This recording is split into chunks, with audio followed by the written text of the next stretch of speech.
पिछली कहानी में आपने देखा कि उर्मिला की जिद की वजह से राकेश घर में नौकर रखने को तैयार हो जाता है। घर में नौकर के आ जाने से उर्मिला को भी घर के रूटीन जॉब से छुटकारा मिल जाता है।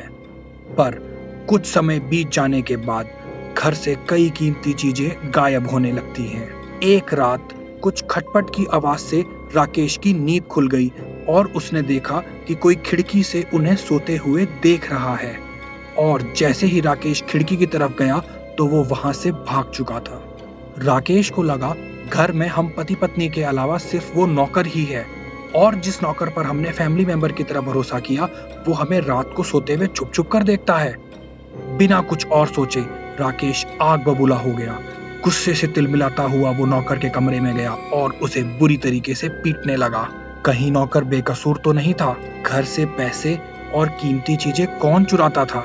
इतनी बेइज्जती हो जाने के कारण नौकर रात ही बिना बताए घर से निकल गया और जाते जाते राकेश के बेटे के कमरे में चुपचाप एक बहुत ही अजीबोगरीब चीज रख गया। दोस्तों, अगर आपने कहानी का पहला पार्ट नहीं देखा है तो जरूर देखिए, उसका लिंक आपको डिस्क्रिप्शन बॉक्स में भी मिल जाएगा। तो चलिए कहानी का पार्ट 2 शुरू करते हैं। घर में घट रही घटनाओं से मासूम ध्रुव अनजान था। सुबह जब वो उठा तो उसको अपने पिलो के पास राजू का रखा हुआ गिफ्ट मिला। ध्रुव को लगा शायद उसके पापा ने उसके लिए सरप्राइज छुपा कर रखा है। उसने तुरंत बॉक्स को ओपन किया और बॉक्स के अंदर एक प्यारा सा गुड्डा था। गुड्डे को देखकर वो बहुत खुश हो गया। कुछ देर उसके साथ खेलने के बाद उसने गुड्डे को अपने खिलौनों के साथ रख दिया और स्कूल के लिए तैयार होने के लिए चला गया। कुछ देर में उर्मिला और ध्रुव स्कूल के लिए चले गए और राकेश अपने काम पर। शाम होते होते उर्मिला और ध्रुव स्कूल से वापस आ गए। घर आते ही उर्मिला रसोई के कामों में लग गई, क्योंकि घर की जिम्मेदारियों का बोझ उर्मिला पर फिर से आ गया था। अब तो नौकर रखने का ख्याल उसके मन से कोसों दूर था। वही ध्रुव अपने कमरे में जाकर उस गुड्डे के साथ खेलने लगा। कुछ देर बाद राकेश भी काम से वापस घर आ गया। अरे क्या हुआ? आज कुछ उदास लग रहे हो। आज का तो दिन ही मनहूस है। अरे बताइए ना, क्या हुआ? आप इतने परेशान क्यों हो? अरे उस दिन जो 10 लाख रुपए दिए थे सेठ जी को, उनकी यार आज रोड एक्सीडेंट में मौत हो गई। अरे ये तो बहुत बुरा हुआ। तो अब क्या करोगे? और वो पैसे तो वापस मिल जाएंगे ना? अरे यही तो समस्या है यार, उनके बेटे ने तो साफ मना कर दिया कि उसको कोई पैसे वैसे नहीं मिले।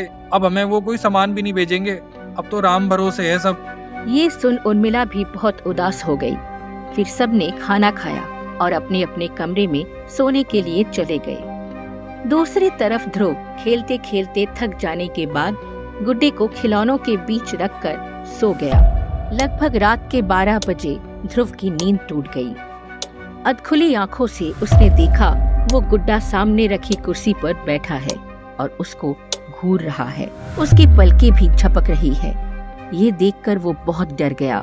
उसने जैसे ही कमरे के बल्ब को ऑन किया तो पाया वो गुड्डा तो खिलौनों के बीच रखा हुआ है, लेकिन कमरे का सारा सामान इधर उधर बिखरा हुआ है। ध्रुव को कुछ समझ नहीं आ रहा कि आखिर ये सब क्या था। उसने बल्ब को ऑन रखा और अपने बेड पर जाकर सो गया। सुबह होते ही जैसे उर्मिला ध्रुव के कमरे में गई, उसने पाया सारा सामान इधर उधर बिखरा हुआ है। उठो ध्रुव, ये क्या हाल बना के रखा है कमरे का? माँ, मैंने कुछ नहीं किया। मुझे खुद नहीं पता ये सब कैसे हुआ। अच्छा, अब जल्दी से स्कूल के लिए रेडी हो जाओ, मैं ठीक करती हूँ इसको। फिर हर रोज की तरह सब अपने अपने काम पर चले गए। दिन बीत गया। रात का खाना खाकर सब अपने रूम में जाकर सो गए। रात लगभग 12 बजे। सोते हुए ध्रुव को एहसास हुआ कि कोई चीज उसके बिस्तर पर चल रही है। उसने जैसे ही अपनी आंखें खोलकर देखा तो उसकी जोरदार चीख निकल गई। बचाओ मम्मी, बचाओ मम्मी, बचाओ। वो गुड्डा उसके बिस्तर पर इधर उधर घूम रहा था। ध्रुव की चीखों की आवाज से उर्मिला और राकेश उसके कमरे में आ गए। ध्रुव बेटा ध्रुव, क्या हुआ? और आज फिर से तुमने सारा सामान इधर उधर फैला रखा है? मम्मी, वो गुड्डा कल मुझे घूर रहा था और आज वो मेरे बिस्तर पर चल रहा था, उसी ने ही फैलाया है ये सब। कौन गुड्डा? कहाँ है गुड्डा? ध्रुव बेड के इधर उधर देखने लगा। उसको वो गुड्डा कहीं नहीं दिखा और जैसे ही उसकी नजर खिलौने पर पड़ी तो वो गुड्डा तो खिलौनों के बीच रखा हुआ था। मम्मी, ये गुड्डा, ये अभी तक तो यहाँ था, पता नहीं वहाँ कैसे चला गया। ध्रुव, झूठ बोलने की भी हद होती है। आधी रात को क्या तमाशा लगा रखा है? अब चुपचाप सो जाओ, कल सुबह स्कूल भी जाना है। ध्रुव को कमरे में छोड़कर राकेश और उर्मिला वापस सोने के लिए चले गए, लेकिन डरा हुआ ध्रुव बेड पर एक कोने में बैठा रहा और लगातार उस गुड्डे को देखता रहा। उसको डर भी लग रहा था, साथ ही साथ वो ये देखना चाहता था कि ये सच है या कोई सपना। पूरी रात बीत गई, लेकिन ध्रुव ने उस गुड्डे से नजर नहीं हटाई। वही गुड्डा पूरी रात निर्जीव होकर पड़ा रहा। ध्रुव को लगने लगा कि शायद वो उसका वहम था और नींद नींद में ही उसने सामान को इधर उधर फेंक दिया होगा।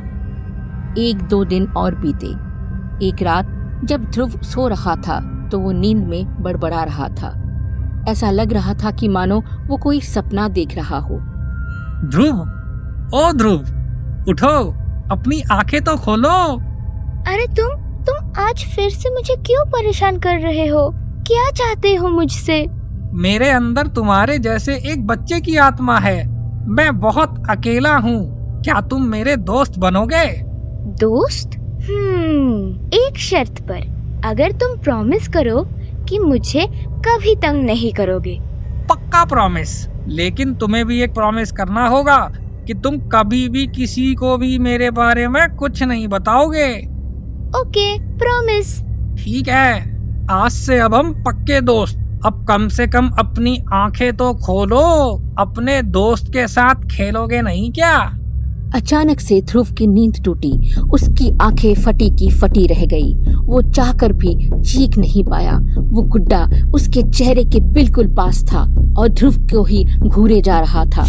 अभी सपने में जो तुमने जो कुछ भी देखा वो सच था, पर अब अपना प्रॉमिस याद रखना। अगर कभी किसी को मेरे बारे में बताया तो तुम्हारे परिवार का वो आखिरी दिन होगा। ध्रुव ने जैसे तैसे अपने आप को संभाला और अब वो गुड्डा उसका दोस्त बन गया। रात भर दोनों ने खूब मस्ती की। सारा सामान इधर उधर बिखर गया। यार, सुबह होते ही मम्मी से फिर डांट पड़ेगी। तुम चिंता मत करो। गुड्डे ने ताली बजाई और सारा सामान अपनी अपनी जगह पर सेट हो गया। ये देख ध्रुव बहुत खुश हुआ। सुबह का सूरज उगा। ध्रुव आज जल्दी उठ गया। वो बहुत खुश नजर आ रहा था। खुशी खुशी उर्मिला के साथ वो स्कूल के लिए चला गया। शाम होते होते जब उर्मिला और ध्रुव घर आए तो ध्रुव बहुत खुश नजर आ रहा था, क्योंकि कल से ध्रुव की गर्मियों की छुट्टी शुरू होने वाली थी। लेकिन उर्मिला को वेकेशन के टाइम भी स्कूल जाना था। पेंडिंग रिकॉर्ड्स को कंप्लीट करने के लिए उसकी ड्यूटी लगी हुई थी। अब जैसे ही रात हुई, ध्रुव अपने कमरे में जाकर लेट गया। वो इंतजार करने लगा कि कब उसका गुड्डा दोस्त उससे बात करेगा। रात के लगभग 12 बज गए। चारों तरफ सन्नाटा पसर गया। तभी ध्रुव को एक आवाज आई। अरे, अभी तक सोए नहीं क्या? लगता है मेरी दोस्ती कुछ ज्यादा ही अच्छी लग रही है तुम्हें। ध्रुव खिलखिलाकर हंस उठा। फिर वो गुड्डा सीधा ध्रुव के बेड पर आ गया और दोनों ने गप्पे लड़ाने शुरू कर दिए। गप्पे लड़ाते लड़ाते कब सुबह के 4 बज गए, ध्रुव को भी नहीं पता लगा। उर्मिला के दरवाजे की खुलने की आवाज से गुड्डा वापस खिलौने के बीच जाकर बेजान होकर बैठ गया और ध्रुव सो गया। कुछ देर में उर्मिला और राकेश अपने अपने काम पर जाने के लिए तैयार हो गए। सुनो उर्मिला, मैं काम के सिलसिले में कुछ दिनों के लिए शहर जा रहा हूँ। अपना और ध्रुव का ख्याल रखना। ठीक है, आप आराम से जाना। घर की सारी चिंताएं अब मुझ पर छोड़ दीजिए। फिर राकेश शहर के लिए निकल गया। उर्मिला ने ध्रुव के लिए ब्रेकफास्ट और लंच बनाया और स्कूल जाने के लिए तैयार हो गई।